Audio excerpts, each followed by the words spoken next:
It's important for me to mention that we set up a judicial panel after all of that, and I'm sure the gentlemen of the press are aware that the panel has ended the sitting about 3 days ago, and they have asked for time for them to put their reports together,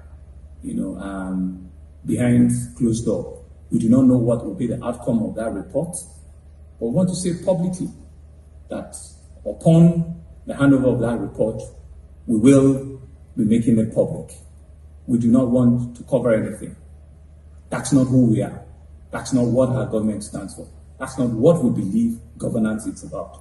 We will make full disclosure of whatever recommendations, of whatever identification that the panel will come up with. And I want to assure all our citizens that we're not going to leave anything to chance. But they've asked for time for them to be able to complete their work, and we've given them the time. It's also important to mention that yesterday we also saw a bit of protest in Lagos, and I want to inform the gentlemen of the press that everybody that was arrested by the police for one reason or the other have all been released, except an individual that was caught with dangerous weapon. Some of the things that had happened in Lagos in the last 1 year.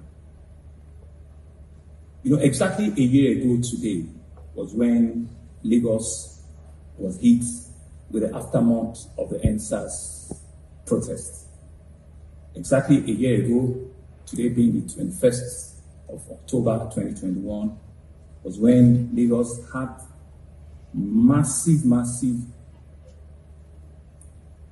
destruction of infrastructure, iconic buildings, our transport sector, and almost every part, police stations and all of it.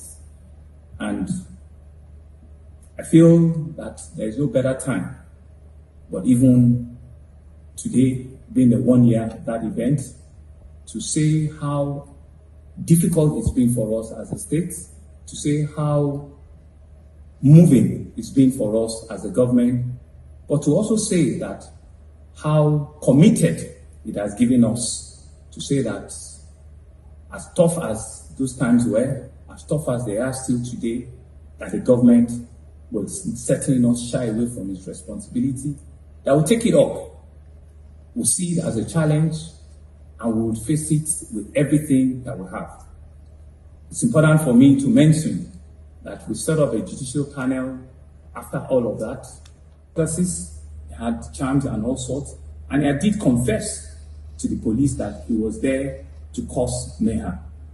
And it's important for us to know that's why we need to continue to work with the police. If they hadn't caught this fellow, we might not be able to quantify what his intentions are or what his other collaborators who might have escaped would have been. And so we want to thank the Nigerian police for at least being able to also live to the responsibility yesterday.